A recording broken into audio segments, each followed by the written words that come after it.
Today, I'm going over the section in Chapter 7 of the text of A Course in Miracles called Healing as the Recognition of Truth. Truth can only be recognized and need only be recognized. He put be and need in italics because he wants to emphasize that the only thing needed here is truth. That's it. Inspiration is of the Holy Spirit, and certainty is of God according to his laws.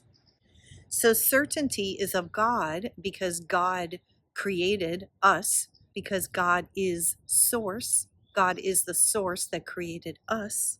God is stable, certain, complete.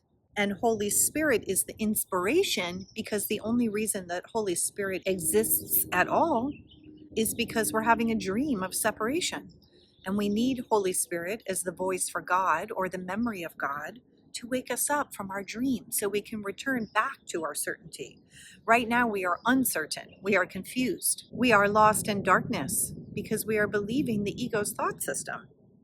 We are not following God's laws when we are lost in the ego's thought system. So that's why Holy Spirit is our inspiration to wake up and to follow God's laws, to remember that those are our laws and that that's who we really are.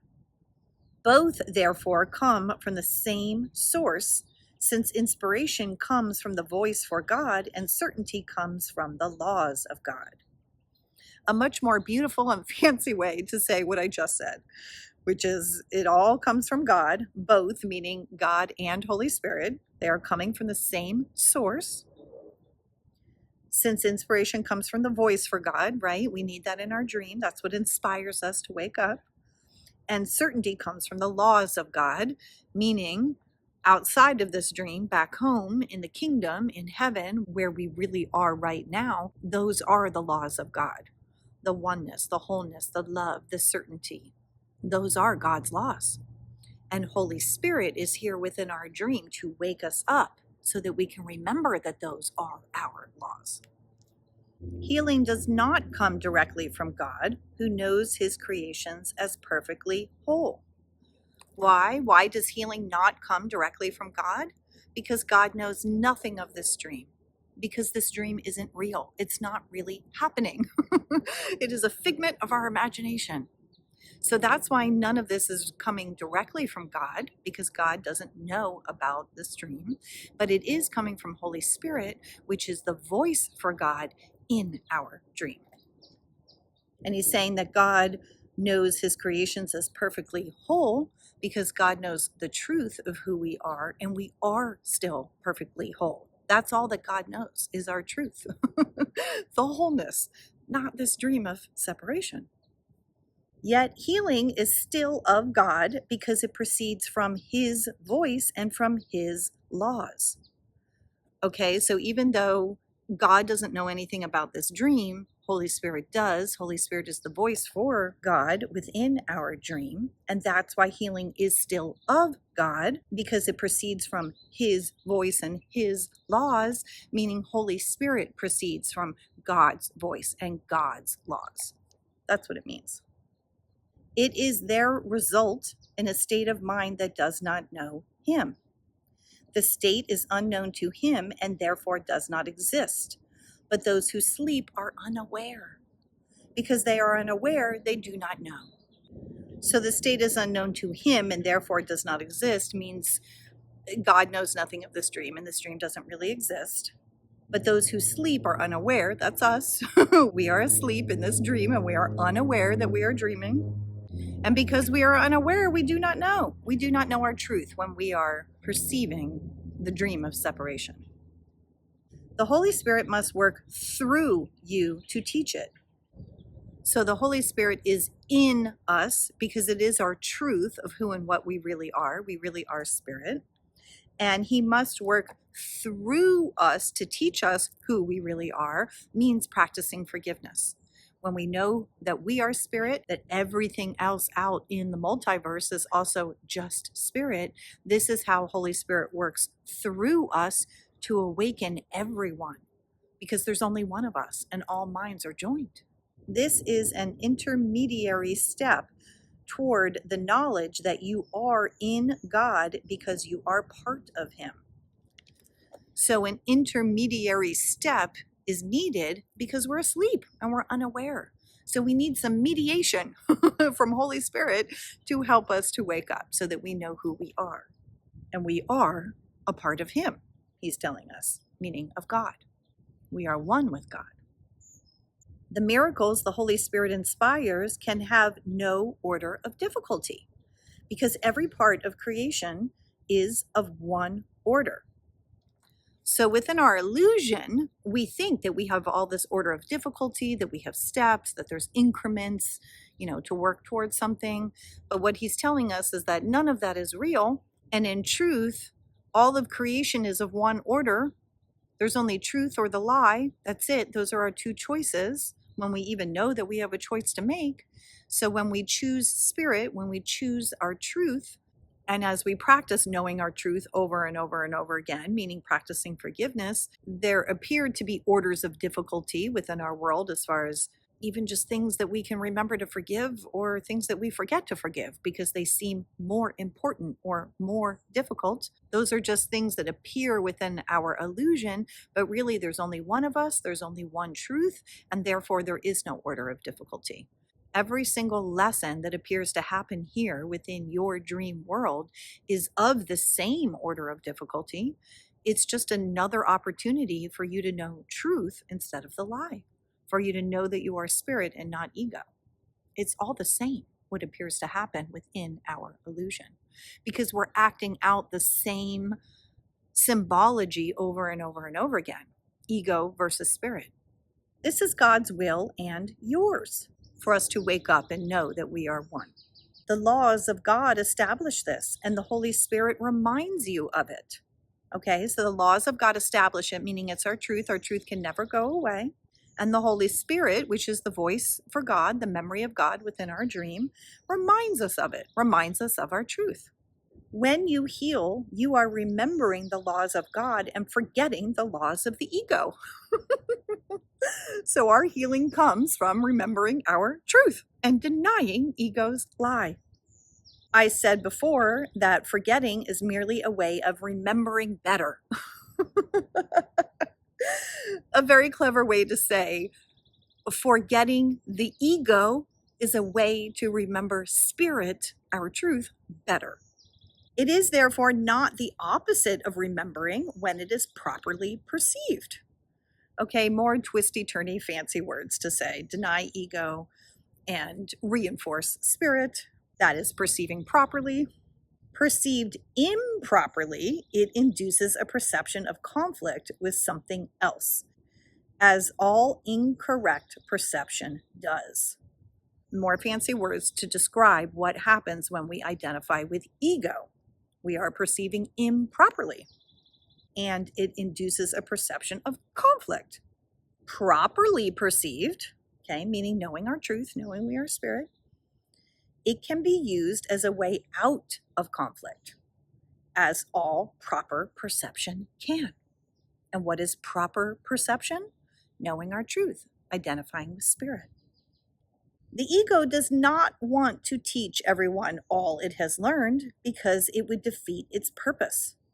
Therefore, it does not really learn at all, right? The ego is incapable of learning.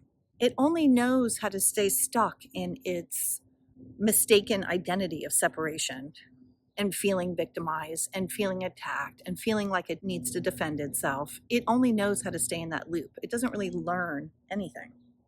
The Holy Spirit teaches you to use what the ego has made to teach the opposite of what the ego has learned, right? The ego hasn't really learned anything, which is why he puts it in quotes.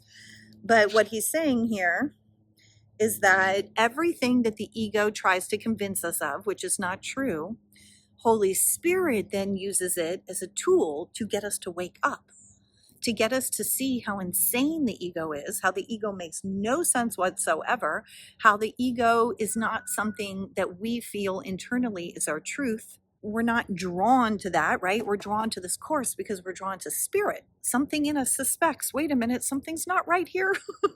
Let me keep investigating so I can figure out what's going on here. That's the only reason we're drawn to spirituality to begin with, and specifically this course, because it makes perfect sense and nothing else really does. So the Holy Spirit takes what the ego perceives, switches that up to the exact opposite, and uses it as a teaching tool for us to see our truth, to start using the logic of our mind to understand what is insane and impossible and what is our truth. Because the logic is all there waiting for us to see it. But we've been so mind controlled by the ego that we keep making things that make no sense whatsoever to seem like they make sense, or seem like this is normal, or seem like this is what life really is. But when we allow Holy Spirit in to shine its light, we can start to see, oh, wait a minute, this really doesn't make sense. There really is something wrong here. This is not adding up. And that is how Holy Spirit uses ego to teach us, through the pain, through the conflict, through the discomfort, through the insanity. So that when we finally get sick of it, when we don't want to keep repeating that toxic, unhealthy, sick cycle, we will be inspired, as it said in this section, by Holy Spirit to perceive correctly. The kind of learning is as irrelevant as is the particular ability that was applied to the learning. All you need to do is make the effort to learn, for the Holy Spirit has a unified goal for the effort. So what he's saying is, it doesn't matter what the illusory lesson appears to be within your dream life about the specifics of the thing that appears to be happening in your life. That doesn't matter. Holy Spirit is using every instance it can to teach you your truth, to help you to perceive it differently from the opposite perception of ego. So he's saying all we need to do is make the effort to learn. That means inviting Holy Spirit into our mind. He's saying, for the Holy Spirit has a unified goal for the effort. Holy Spirit's unified goal is to awaken us. So he'll use every example within our dream to do that, to work towards that goal. If different abilities are applied long enough to one goal, the abilities themselves become unified. This is because they are channelized in one direction or in one way. Ultimately, then, they all contribute to one result, and by so doing, their similarity rather than their differences is emphasized. So what he's saying is that no matter how many differences appear to be in this world, different people, different lives, different situations, different stories going on, it doesn't matter, as long as all of these seemingly different fractals of our one self are unified in their goal of focusing on spirit and focusing on truth, then the differences don't matter, because we're all working towards the same thing, which is awakening to our oneness. That's what he's telling us. And so when he's saying ultimately then they all contribute to one result, that's awakening and knowing our oneness, and by so doing their similarity rather than their differences is emphasized, that's another way of saying practicing forgiveness. When we use our spiritual sight to look upon the world or even the multiverse, and when I say that, I'm talking about people who are aware of different dimensions, parallel universes, on and on and on, to all the things within our existence that seem to be separate, that none of it is real. So instead of focusing on our differences, we focus on our similarities, which is that we are all one. We are all spirit. So as long as we focus on that, we have a unified goal of awakening. And it doesn't matter if other people don't seem to be on board with that goal. It doesn't matter. You don't need to convince anyone of anything. What you need to change is your mind, your perception of everyone and everything out there, including yourself. That's what you need to change. And when you do that, because all minds are joined, we have a unified goal. And remember, we're already awake. We're already at home in heaven with God. We're only dreaming of separation. So again, we just need to change our perception of having this dream of separation. That's it. Our truth is already happening. We're just not aware of it. That's all we need to change, is our awareness. All abilities should therefore be given over to the Holy Spirit, who understands how to use them properly. So again, our only job is to choose spirit, to allow Holy Spirit to enter our mind. That's it. Holy Spirit does the rest for us. He uses them only for healing, because he knows you only as whole. So Holy Spirit only sees our wholeness. Holy Spirit only sees the truth of who we are. So he uses everything within our dream for healing if we let him. By healing, you learn of wholeness. And by learning of wholeness, you learn to remember God. That's it. That's how we wake up from this dream. We have to keep reminding ourselves of the truth. And we don't have to do all the heavy lifting. Holy Spirit will do it for us. You have forgotten him, meaning God. But the Holy Spirit understands that your forgetting must be translated into a way of remembering. So Holy Spirit is aware that we are having this dream of exile. And so he uses our dream to translate all the things within our dream into truth, if we let him. The ego's goal is as unified as the Holy Spirit's. And it is because of this that their goals can never be reconciled in any way or to any extent.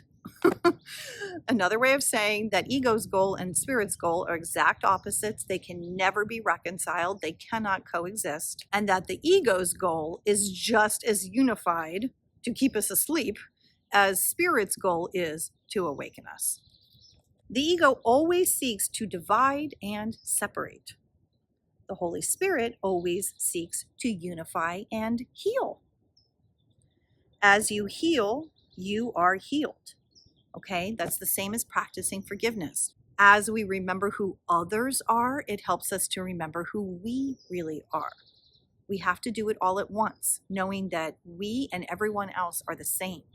So as you heal, you are healed because the Holy Spirit sees no order of difficulty in healing, right? We're all one. Doesn't matter what appears to be happening in our dream. Our truth is still real. Healing is the way to undo the belief in differences, being the only way of perceiving the sonship as one. More fancy words to talk about practicing forgiveness. This perception is therefore in accord with the laws of God, even in a state of mind that is out of accord with his. So, being out of accord with his means dreaming. When we are asleep and we are dreaming. But he's saying that even within the dream, we can have a perception that is in accord with God's laws. That's practicing forgiveness. That's letting Holy Spirit take over your mind. That's what he's talking about. The strength of right perception is so great that it brings the mind into accord with his. Another way of saying practicing forgiveness. When we perceive correctly with our right mind, that's our spirit mind, the power of that is so great that it brings our mind in alignment with God's mind. That's how powerful it is. Because it serves his voice, which is in all of you. It's serving God's voice, which is in all of us. Why? Because we are all one with God. And Holy Spirit is the voice for God in our dream, and we all have the ability to hear that voice because it is in all of us. To think you can oppose the will of God is a real delusion. And that's what the ego does. That's why the ego is delusional and insane, because it thinks it can oppose the will of God. The ego believes that it can, and that it can offer you its own will as a gift.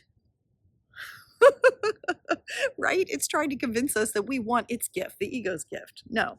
Then he puts in all italics, you do not want it. Okay? We don't want the ego's gift. It is not a gift.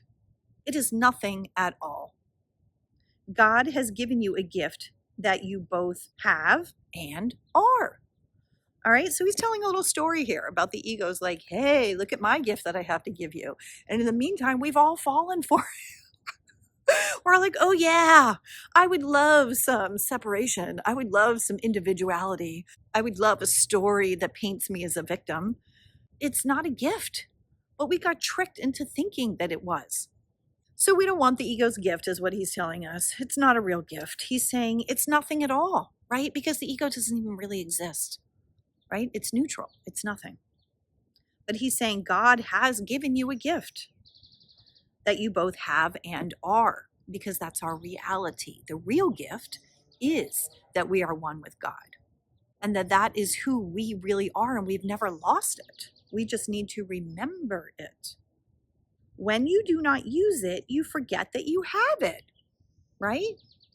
By not remembering it, you do not know what you are. It's very simple. We simply forgot who we really are. Healing, then, is a way of approaching knowledge by thinking in accordance with the laws of God and recognizing their universality. Another fancy way of saying practicing forgiveness, knowing that we are all the same, we are all one, we are all love, we are all spirit. Without this recognition, you have made the laws meaningless to you. So unless we recognize our truth and listen to Holy Spirit, we have made God's laws, which is our truth, meaningless to us because we forgot. We kept believing ego's false gift instead of Holy Spirit's real gift. Yet the laws are not meaningless, right? Our truth is not meaningless, since all meaning is contained by them and in them, right? God's laws contain all the meaning and all of our truth. Seek ye first the kingdom of heaven, because that is where the laws of God operate truly. And they can operate only truly because they are the laws of truth. But seek this only because you can find nothing else, right? Because nothing else exists, is what he's saying. We can dream that we're finding other things, but in truth, we're never going to be able to find anything else except God's laws, except our wholeness and our oneness, because that's the only thing that really exists. There is nothing else, right? There's nothing out there except God. God is all in a very literal sense. All being is in him who is all being. You are therefore in him, since your being is his. Lots of beautiful words to say we are the same as God. We are God, God is us, we are whole. Healing is a way of forgetting the sense of danger the ego has induced in you by not recognizing its existence in your brother. So the way we heal is to forget the ego's lies, is to look beyond the ego's lies. This strengthens the Holy Spirit in both of you because it is a refusal to acknowledge fear. So when we keep reinforcing that we are spirit and everyone and everything else is spirit, we are refusing fear and we are strengthening our perception with our right mind that we are spirit and that everyone is spirit. Laws need only this invitation. It comes freely to all the sonship being what the sonship is. By your awakening to it, you are merely forgetting what you are not. Okay, you are not ego. This enables you to remember what you are. You are spirit.